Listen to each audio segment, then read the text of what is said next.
Hello students, once again I welcome you on a new video. And students, in this video we are going to talk about steps in urine formation.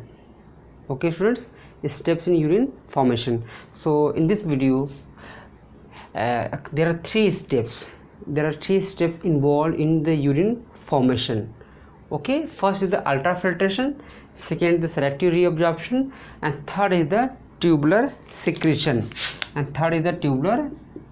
secretion. Okay बच्चों, and one more thing that कि urine formation पे, ठीक है, urine के formation पे या कह सकते हैं फिल्ट्रेट पे आपको यहाँ पे 2-3 वीडियो मैं बना के दूंगा, ठीक है। तो पहला बच्चों केवल स्टेप मैंने इंक्लूड किया हुआ है, ठीक है। अगर आपके हम बुक की बात करें, ये देखो, आपके अगर बुक की बात करें बच्चों, तो ये देखो, आज जो पढ़ा रहा हूँ, देखो यूरिन फॉर्मेशन पढ़ा रहा हूँ, देखो ये आज जो पढ़ा रहा हूँ यूरिन फॉर्मेशन, ठीक है। और इसमें GFR क्या होता है, बाकी अगले बात इसको टॉपिक पढ़ाऊँगा फंक्शन ऑफ द ट्यूबुल्स, कि how does tubules are helpful in concentration of filtrate भी बताऊँगा, यूरिन भी बताऊँगा, अभी बताऊँगा, ठीक है। और फिर तीसरा क्या बताऊँगा, mechanism of concentration of the filtrate, यानी कि जो फिल्ट्रेट होता है कैसे बच्चों कंसंट्रेट होता है, ठीक है, कंसंट्रेट होकर के यूरिन बनाता है, ठीक है, उसके बारे में हम लोग की बात करेंगे। तो इससे रिलेटेड आपको 3 वीडियो, क्योंकि 3 वीडियो अगर आपको मैं नहीं दूंगा तो you can't get all things properly, ठीक है। तो भले ही आपको लगेगा 3 वीडियो में बताएंगे सर, लेकिन सब 8 से 10 से 12 मिनट में हमको लगता है कि तीनों वीडियो मतलब इंडिविजुअली 10-12 मिनट में हो जाएंगे। तो चलो बच्चों, ठीक है। तो स्टेप जो होती है 3 होती हैं, उसके बाद दूसरा बताएंगे जो, तो उसमें आपको आएगा कैसे रेनल ट्यूबुल काम करती हैं, ठीक है। नेफ्रॉन के 2 पार्ट बताए थे बच्चों, ग्लोमेरुलस एंड रेनल ट्यूबुल, ठीक है। तीसरा बताएंगे बच्चों कि कौन से प्रोसेस से जो फिल्ट्रेट होता है वो कंसंट्रेट होकर यूरिन बनाता है, that is the counter current mechanism, ठीक है। तो सबसे इम्पोर्टेंट तो वही है, काउंटर करंट मैकेनिज्म में, ठीक है, वहाँ से क्वेश्चन भी आते हैं आपके। तो चलो बच्चों, you all can see clearly there is a diagram of the nephron. बच्चों ये किसका डायग्राम है, नेफ्रॉन का। और इसी नेफ्रॉन में ये बच्चों क्या है, ये ग्लोमेरुलस। अब देखिए डायग्राम उतना उस तरह नहीं बना पाएंगे, ठीक है ना, ये ग्लोमेरुलस है। तो जो पहला होता है बच्चों, ये हाई प्रेशर से लो प्रेशर, यहाँ भी होते हैं बहुत तरह के प्रेशर क्रिएट होते हैं, ठीक है। It is also measured also, but आपको इतना डिटेल में अगर हम ले चलेंगे तो वीडियो बहुत लंबी हो जाएगी, ठीक है। And you are now still in a foundation course, ठीक है।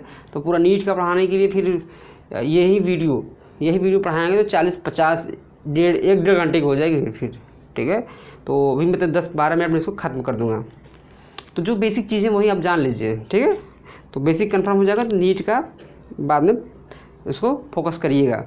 तो बच्चों देखो यहाँ पे, तो पहला स्टेप क्या है, अल्ट्रा फिल्ट्रेशन, यानी कि ये जो ब्लड वेसल बच्चों देखो यहाँ पे ऐसे हैं, ठीक है। अल्ट्रा फिल्ट्रेशन तो ये समझो कि जैसे अगर ये बोमेन कैप्सूल का, देखो ये बोमेन कैप्सूल है बच्चों यहाँ पे, और यहाँ पे क्या है, मान चलो ये ब्लड वेसल है, this is the blood vessel, ठीक है। तो बच्चों क्या होगा, इस ब्लड वेसल से यहाँ पे आएंगी, ठीक है। फिर बच्चों यहाँ भी तो देखो ऐसे सेल होती है ना, ये इन सेल से होते हुए गैप से फिर यहाँ पे आएंगी, ठीक है। देखिए बहुत सिंपल बता रहे हैं आपको। तो दैट इज अल्ट्रा फिल्ट्रेशन, यानी कि अल्ट्रा यानी very fine particles pores are there, that is called slit pore, ठीक है। स्लिट पोर के थ्रू होते हुए जो भी कुछ रहेंगे ब्लड में, क्या क्या रहेगा बच्चों, यूरिया रहेगा, यूरिक एसिड रहेगा, क्रिएटिनिन रहेगा, ठीक है। और आपको क्या रहेगा, कभी ठीक है, जो आपके कुछ अमीनो एसिड्स भी होते हैं, ठीक है। कभी क्या यूजुअली अमीनो एसिड भी कुछ होती है, ये भी चले जाते हैं। फिर शुगर भी होता है, ठीक है। शुगर एक नॉर्मल अमाउंट तक ही आता है, अमीनो एसिड एक नॉर्मल अमाउंट तक ही आता है, बहुत ज़्यादा नहीं आता है, ठीक है। लेकिन जिनकी डायबिटीज़ है या जिनके किडनी डिसऑर्डर हो चुके हैं, उनमें इनका ये कंसंट्रेशन बढ़ जाता है, ठीक है, तभी तो कहा जाता है उसको कि डायबिटीज़ हो गया है, ठीक है। और डायबिटीज़ भी दो तरह के होते हैं, एक डायबिटीज़ मिलेटस, एक डायबिटीज़ इंसिपिडस। तो डायबिटीज़ मिलेटस ये शुगर का पास होना, ठीक है, और डायबिटीज़ इंसिपिडस में शुगर नहीं जाता, खूब सारा मतलब कि यूरिन डिस्चार्ज होता है बॉडी से, और यूरिन कैसा होता है, वो डाइल्यूट होता है, ठीक है। अभी हम अंत में बता देंगे, परेशान मत होइए आप लोग। तो बच्चों क्या होगा यहाँ पे देखिए, ultra filtration occurs between glomerulus and. अब बच्चों क्या होगा, ये देखो ग्लोमेरुलस है, ये बता चुके हैं, अगर आपने वीडियो मिस किया है तो you can also the previous one video, ठीक है। तो बच्चों यहाँ से क्या हुआ, ये पूरा फिल्टर होकर के यहाँ पे आता है glomerulus and Bowman capsule. Bowman capsule बता चुके हैं, ये जो रेड वाला पार्ट है ये कपनुआ ऐसे है बच्चों, ये क्या है, बोमेन कैप्सूल है। Occurs through filtration membrane. बच्चों ये यहाँ पे देखो, ये एक फिल्ट्रेशन मेम्ब्रेन ये है, ठीक है ना, ये सब क्या है, फिल्ट्रेशन मेम्ब्रेन है। It is called glomerular filtration. बच्चों ये जो फिल्टर होता है ना, इसी प्रोसेस को क्या बोल सकते हैं आप, ग्लोमेरुलर फिल्ट्रेशन, यानी ग्लोमेरुलस के through filtration which is being done, okay, which is possible due to glomerulus only. Glomerulus नहीं होता जहाँ high pressure network of the blood vessel नहीं है, तो ये पॉसिबल नहीं था, ठीक है। तो इसीलिए क्या बोलते हैं इसको, ग्लोमेरुलर फिल्ट्रेशन ही बोलते हैं बच्चों, ठीक है। इसी से रिलेटेड यहाँ पे एक बहुत ही इम्पोर्टेंट एनालिसिस की गई है, but we will be talking about this in the last of the video, ठीक है ना। दूसरा स्टेप बच्चों क्या है, सेलेक्टिव रीअब्जॉर्प्शन, ठीक है। एक चीज़ और भी बच्चों, मैंने बता तो दिया कि क्या क्या यहाँ से फिल्टर होकर यहाँ पे आता है, ठीक है।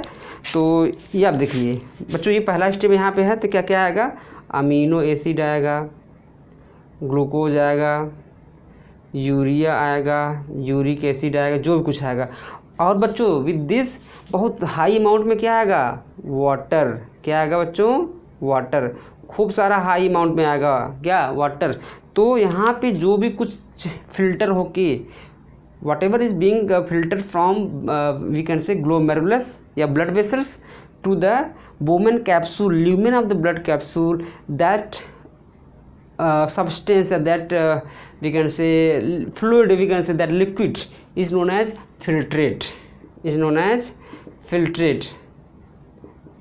ठीक है। आप केमिस्ट्री में पढ़े होंगे, प्रेसिपिटेट पढ़ा होगा आपने, ठीक है, तो नीचे बैठ जो जाता है, ठीक है। इसी तरह बच्चों यहाँ भी जो भी कुछ क्षण के पहली बार ही यहाँ से आएगा दैट इज़ कॉल्ड फिल्ट्रेट। और यही फिल्ट्रेट में बच्चों क्या होना है, इसी फिल्ट्रेट से वाटर का कंटेंट कम होगा, इलेक्ट्रोलाइट्स का कंटेंट कम होगा। इलेक्ट्रोलाइट्स मतलब सोडियम पोटेशियम जो सॉल्ट होते हैं, इलेक्ट्रोलाइट्स होते हैं, इनका भी अमाउंट कम होगा, ठीक है। तो इसी फिल्ट्रेट में से जब वाटर माइनस हो जाएगा,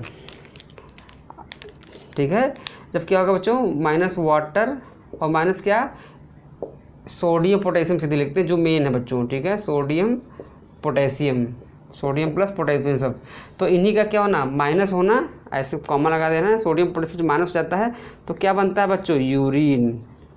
और भी कुछ होता है, ग्लूकोज वगैरह भी ज़्यादा रहेगा तो वो भी क्या हो जाता है, माइनस हो जाता है, but that is extra ordinary, ठीक है। लेकिन इन दोनों के लिए तो है ही, ठीक है, ये तो हमेशा के लिए है, ठीक है। तो इन्हें क्या बोलते हैं, यूरिन। जब यहाँ पे आता है यही फिल्टर ऐसे होते होते होते होते होते होते होते इस तरह से, तो दैट इज़ कॉल्ड बच्चों यूरिन।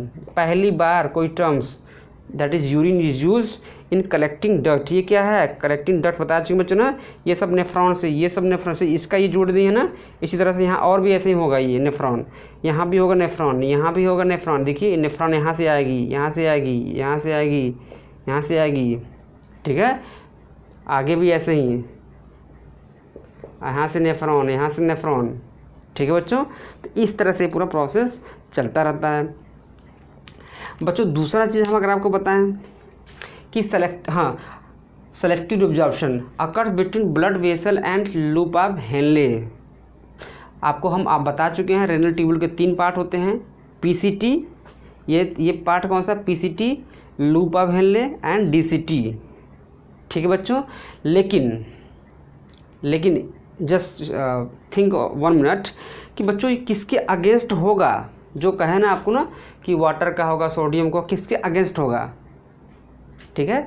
तो अगेंस्ट होगा एक ब्लड वेसल होती है बच्चों, क्या होती है ये, एक ऐसे मान लीजिए ये ब्लैक कलर का है, देखो ऐसे, ये देखो ऐसे बच्चों एक ब्लड वेसल होती है ऐसे अगेंस्ट, इसको बोलते हैं वासा रेक्टा। अभी पढ़ाएंगे इसको, बुक में देखेंगे मिलेगा आपको, दैट इज़ कॉल्ड वासा रेक्टा, ठीक है। अच्छा ये बताओ, बॉडी इस तरह से ग्लूकोज अमीनो एसिड को अगर बाहर, भाई जो काम का नहीं वो बाहर चला जाए, वेस्ट मटेरियल है, लेकिन इस तरह से अगर वो करेगी तो पता चला कि जो हमारी बॉडी है, हम लोग इतना कॉस्टलियर न्यूट्रिएंट्स लेते हैं, फूड लेते हैं, सब कुछ तो यूरिन में चला जाएगा। तो how our body will be working, तो क्या हुआ, बॉडी में सिस्टम बना रखा है, इसको जो भी सब्सटेंसेस होते हैं इसको क्या करने का, रीएब्जॉर्ब्ड, क्या करने बच्चों, रीएब्जॉर्ब्ड, ठीक है। लेकिन ये सिलेक्शन करता है, सेलेक्टिव होता है, यानी कि किसी को करना है, अमीनो एसिड को करना है, वाटर को करना है, ठीक है। वाटर बॉडी में कम है तब ज़्यादा करेगा। फिर सुनिए, वाटर का करता है, जनरली करता है, बट अगर वाटर की बॉडी में कमी रहेगी तब करेगा, नहीं तो वाटर को कम से कम करेगा, अगर कमी रही तो ज़्यादा से ज़्यादा करेगा, ठीक है। तो बच्चों क्या होगा, ये देखिए बॉडी क्या कर रही है, सेलेक्ट कर रही है, दोबारा ना सेलेक्ट करके क्या कर रही है, रीअब्जॉर्ब कर रही है, इसीलिए क्या बोलते हैं, सेलेक्टिव रीअब्जॉर्प्शन।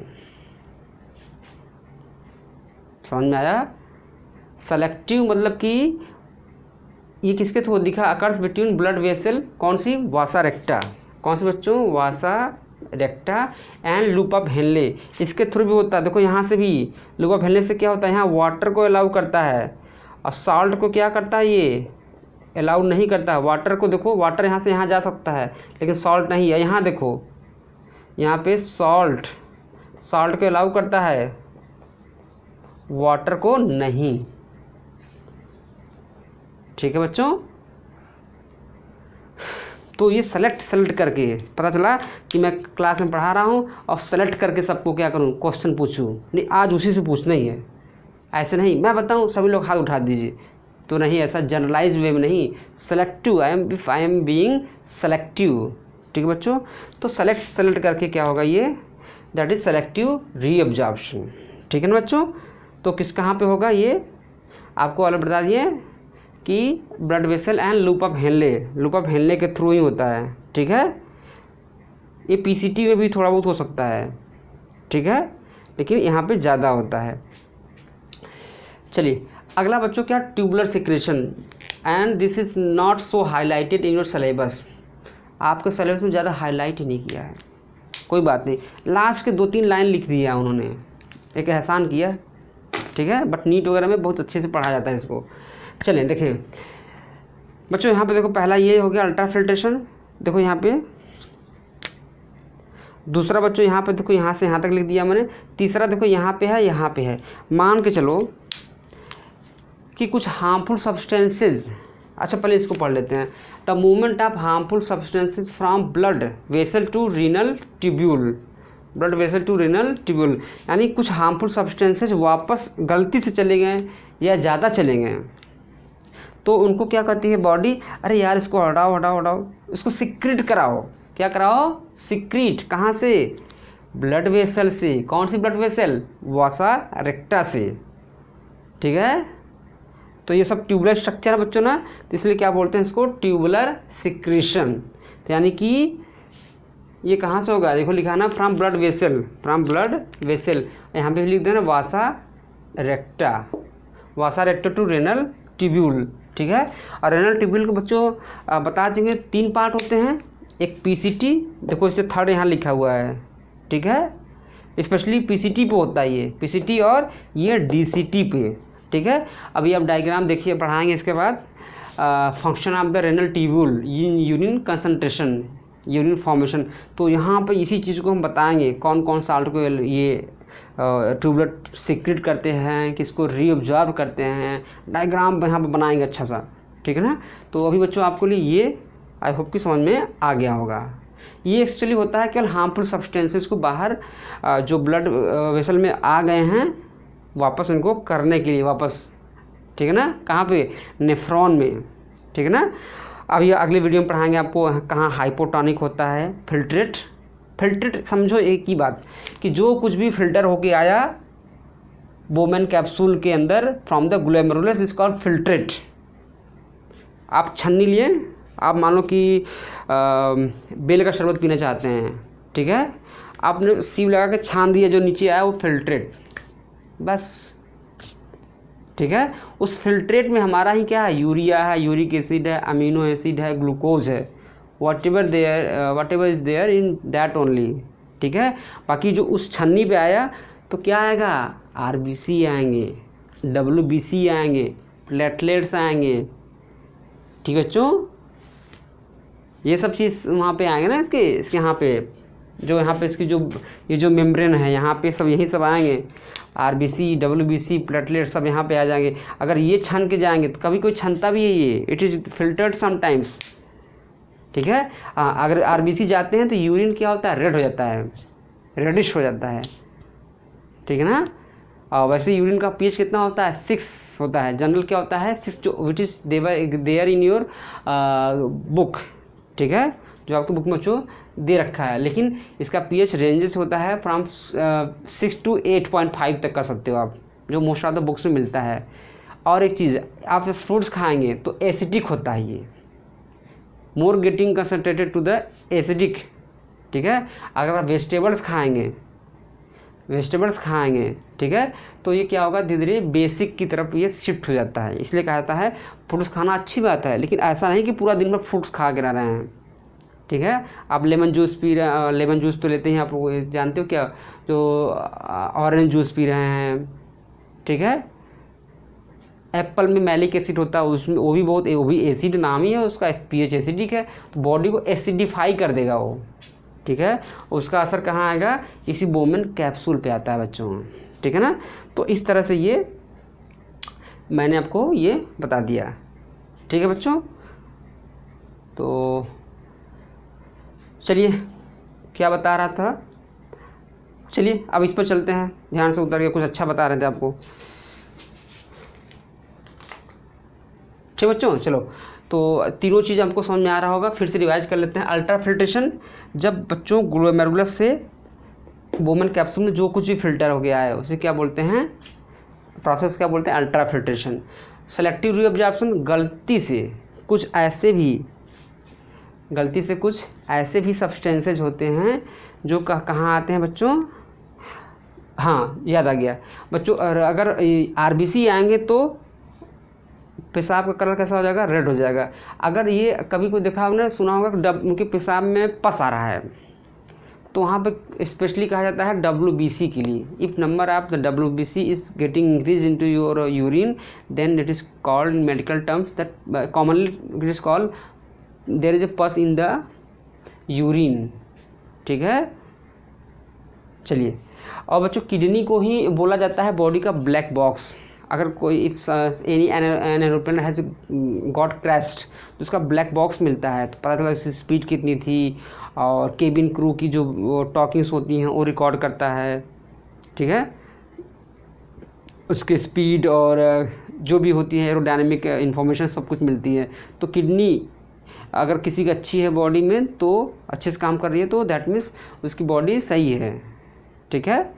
तो बच्चों बता दें उसके लिए। और चलिए अब चलते हैं बच्चों यहाँ पे जीएफआर पे। देखो, हाँ इसको पहले रिवाइज कर दें। तो सेलेक्टिव रिजॉर्प्शन क्या बच्चों होता है, जो कुछ गलती से चला गया है नेफ्रॉन में, रेनल ट्यूब में, उसको वापस सेलेक्ट करना और उसको रीअब्जॉर्ब करना, that is called selective reabsorption. तब भी कभी कभी क्या होता है, कुछ ऐसे भी अनवांटेड सब्सटेंसेस भी रीअब्जॉर्ब हो जाते हैं, या हमारे आपके ब्लड वेसल, बॉडी का ब्लड तो बच्चों वहीं है, पूरी बॉडी में जो आर्टरीज हैं वहीं से जुड़ा हुआ ब्लड वेसल, तो उसमें कभी कभी ज़्यादा हो जाता है, तो वापस कहते हैं अरे ले जाओ उसको सिक्रेट कराओ बॉडी से।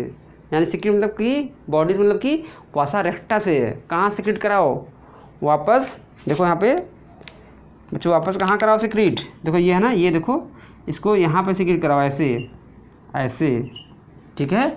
ये देखो यहाँ पे ये ऐसे ऐसे ऐसे, ये क्या है, ट्यूबुलर सिक्रेशन है, मेनली किसका, बाइकार्बोनेट आयन का, HCO3, ठीक है, और अमोनिया का, ठीक है ना।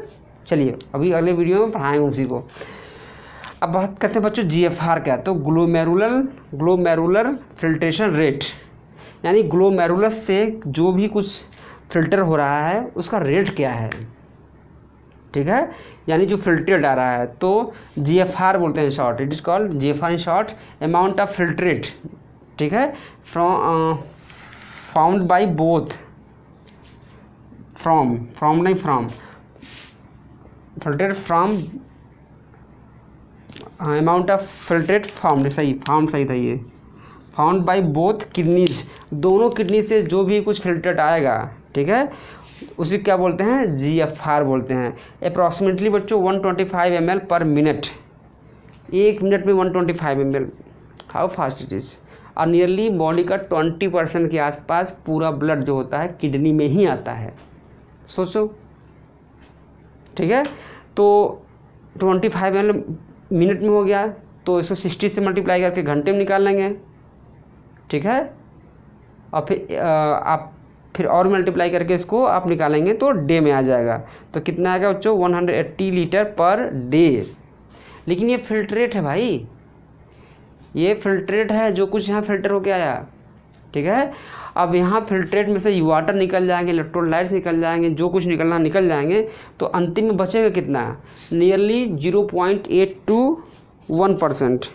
बच्चों कितना होगा वो, नियरली 0.8, देखो यहाँ पे लिखा मैंने 0.8 से लेकर के 1%, यानी कि यहाँ पे 100% है फिल्ट्रेट है, तो यहाँ पे यूरिन कितना होगा 0.8 से लेके 1%, ठीक है, उतना ही यूरिन में कन्वर्ट होगा। नहीं पता चला इतना लगे पूरा निकलने 180 लीटर, पता चला कि अब मुझे कहने की ज़रूरत नहीं है, ठीक है। देखा होगा हॉस्पिटल में किसी लोगों को वो पाइप लगी होती है ना, उसका नाम होता है, अब नाम नहीं याद आ रहा है, तो उस तरह से लगा रहे हैं, ठीक है, पॉकेट में ही उसका यूरिन कलेक्ट हो रहा है इतना फास्ट, ठीक है। तो नेचर ने कहा भाई कुछ आदमी काम भी करने दो, ऐसा ना हो कि, चलिए ठीक है, आप समझ गए होंगे। तो बच्चों इसे क्या बोलते हैं, देखो अगर x 0.1 देखो 0.1% निकालेंगे तो नियरली कितना आएगा 1.44 लीटर पर डे आता है यूरिन का ये, but approximately you can write it 1.5 litre per day, ठीक बच्चों। तो आई होप कि आपको समझ में आया होगा ये। चलिए काफ़ी कुछ, ठीक है ना, इसको आप अच्छे से लर्न कर लीजिएगा और स्क्रीनशॉट ले लीजिए and complete in your copy, okay. और जब अगली बार हम बात करेंगे तो जो कहाँ हाइपोटोनिक होती हैं, हाइपरटोनिक होती है उसके बारे में, लेकिन ये आपका तैयार अच्छे से रहेगा तो अगला वीडियो समझ में आएगा, ठीक है। So thanks for watching this video, bye bye, take care.